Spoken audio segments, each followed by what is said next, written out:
If you want to know what music the kids are listening to these days, then you've come to the wrong place. We only play classics here. It's time for Tunes on Tuesday.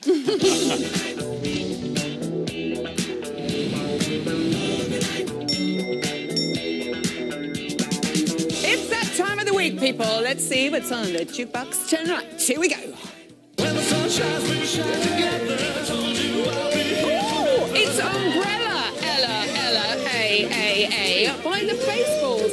This song was originally a huge hit, of course, for Bayesian pop goddess Rihanna back in 2007. Oi, oi, Flexi McGee. She's at it. You can't stop the woman. Scoring her first ever UK #1.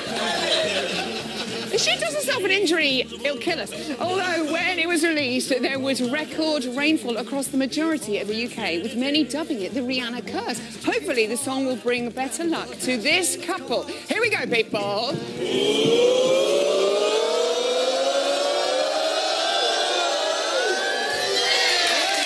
Molly and AJ, very nice. They will be doing a quick step. Well done. Thank you so much.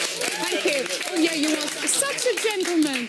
Oh, right, what's next on the playlist? Those legs, they're amazing. OK, here we go. Yes, it's The River of Dreams by none other than Billy Joel. Known informally as the Piano Man, Mr. Joel has sold over 150 million records, making him one of the biggest selling acts in the world. Not bad for someone whose last UK hit was this back in 1993. But who'll be dancing to it? Let's find out.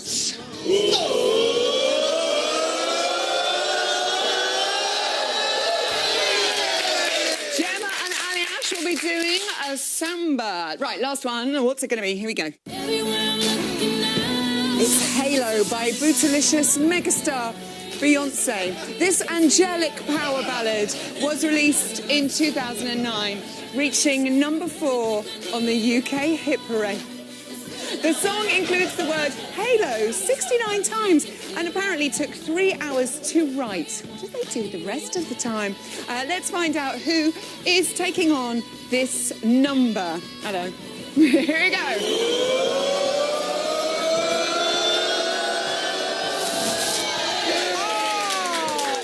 Alexandra and Gorka, they will be dancing a rumba. A rumba. To find out... Oh, hello, we said the magic word. To find out the rest of the songs, head to the Strictly website.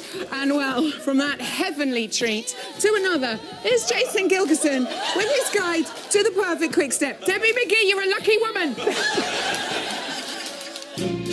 Now, the quick step is one of the most popular of all the ballroom dances. It's fast, it's exciting, and probably one of the ones that the celebrities look forward to doing the most. There may be trouble. It's actually a sped-up version of the foxtrot with a bit of Charleston thrown in for good measure. Now, like many of the very famous dances of the 1920s and the 30s, the quick step hailed from New York, and it actually originated with a dance called the turkey trot. Now, one of the most important things to get right straight off the cuff is the tempo of the music. The basic feel of a quick step is slow, slow, quick, quick, slow, slow, quick, quick, slow. If you can get that in your head from the beginning, you're on your way. One of the most famous words on Strictly is the chassé, and you're going to see a lot of chassés in quick step. Not only will you see a normal chassé, but you'll also see a scatter chassé, which moves very quickly around the room. The normal chassé, it usually comes after a forward walk, and after the forward walk on the right foot, a man would generally put his left foot to the side, and then he would go to the ball of the foot and close very neatly, and then he would descend to ball flat before he actually continues on with his backward foot. Now, after you've mastered the chassé, the next step is the scatter chassé, and that timing is quicker, quicker, quick, quicker, quicker, quick, quicker, quicker, quick, and you have to be so synchronised with your partner. Now, in this particular dance, the judges are looking out for a smoothness across the room. It's got to be like the body's smooth as silk on top, like a swan across the water. Underneath, your feet are paddling like mad. Another key to dancing a really good quick step is mastering that rise and fall. The fall part is when you're on the heels and you're going very low. When you're rising onto the ball of your foot, you're going onto the high part. What's really important is to control your ankles. At the end of a very quick motion, you've got to make sure your ankle controls your foot like a brake pad as you're actually descending down, ready to a heel lead again.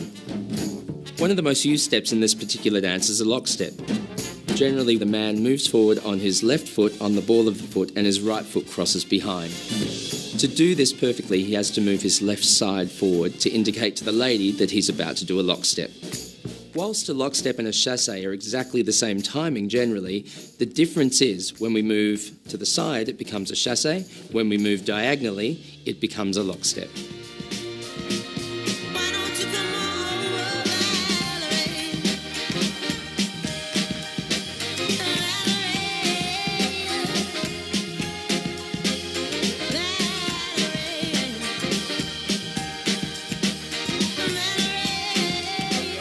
The clue is actually in the title. The quick step is quick.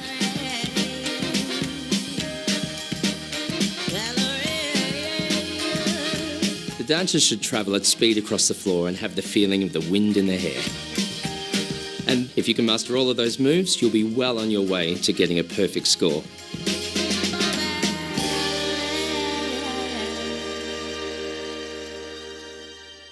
Now, despite giving us all what we really, really wanted at the weekend with their samba, my final guests found themselves in the dance-off, here to dance another day. Hurrah! It's Debbie and Giovanni.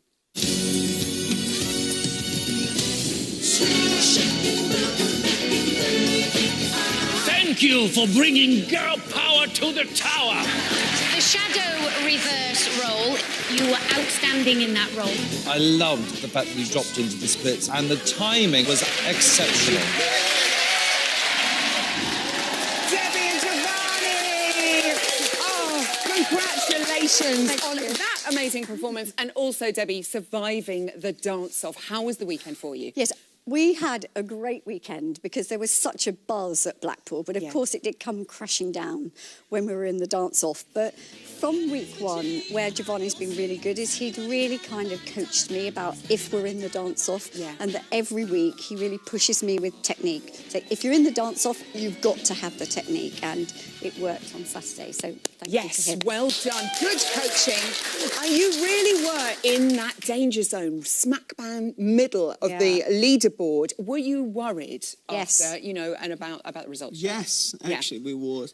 Because, you know, 8 couple left to be on the top, you know, in the middle of the leaderboard is really dangerous. You just hope that, you know, the public really vote for you. And we just end up in the bottom 2 and... Oh, we felt it. Once we knew that's where we were on the leaderboard, we were both quite serious, weren't we, afterwards? And we didn't say anything to each other, but we both knew. Yeah. And we just thought... We felt that it was going to happen at some point. OK, of course. And you dealt with it brilliantly, thank goodness. And I have to say, I mean, who doesn't love a Spice Girls medley? It was something else. Comments as well from the judges, all good. Darcy said she thought it was lacking a little bit of energy at the end of it. I remember doing a samba, getting to the end of it. It's exhausting, isn't it? You were on podiums, you were up, you were down. How was it?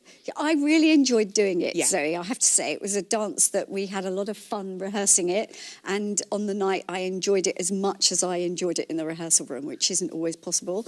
It does take it out of you. It was a really difficult routine, to be honest. I mean, it required a lot of stamina.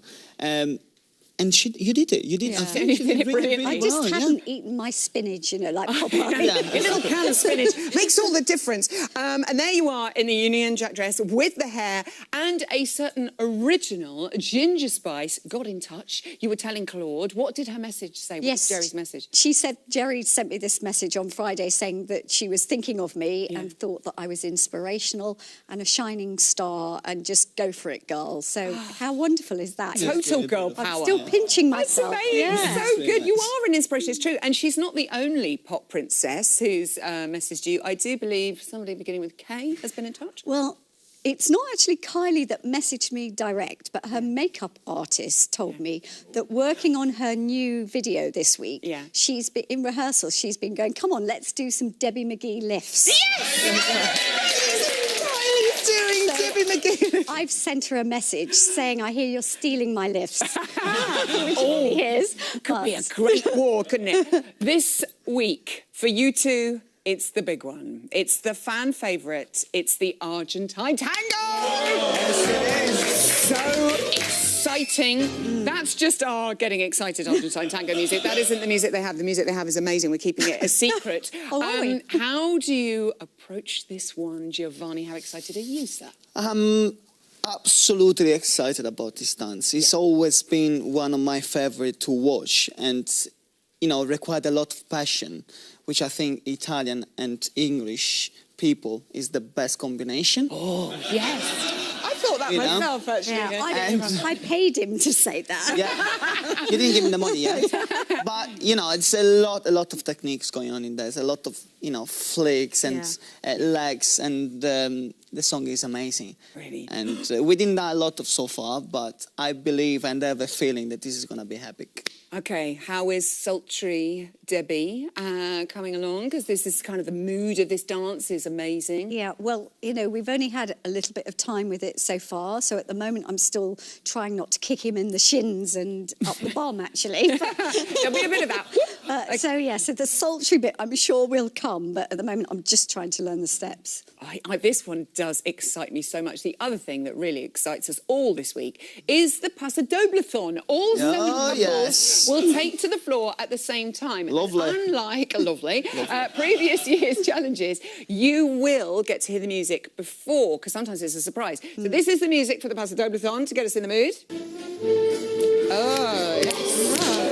Okay, I love it. Now, we know, Debbie McGee, this is how you started the show. It seems like years ago with the Paso Doble. You wowed the nation. Are you looking forward to revisiting that dance? I really am, actually. I really loved the Paso Doble the first week. And the fact that it was our first week learning together, it's really nice to kind of go back there. But from that music, I think it's going to be quite different from what we did the first week. It's completely new routine for us because, you know, we did a lot of tambourine things that we can use in the Paso Doble-thon. We need to recreate a new choreography. So for us this week, it's going to be 2 new dances, actually. And it sounds a bit more sort of matadorish, this music, to what we dance to. Definitely. Yeah, this is a proper Spanish song. Yeah. It is. Oh, my goodness. Please do that leg move again, though. When your leg came out that dress, there was a moment, frankly. And we cannot wait to see your Argentine tango. I think it's going to be something else. Give it up for Debbie and Giovanni. Thank you. That's all we have time for tonight, sadly. Join me tomorrow at 6:30. I'll be chatting to Molly and AJ. Ian Waite returns, and I'll be ticking Latin sensation Jeanette Manrara off my dance card. Plus, it's the launch of the 2017 Strictly Pro Challenge. Until then, good night.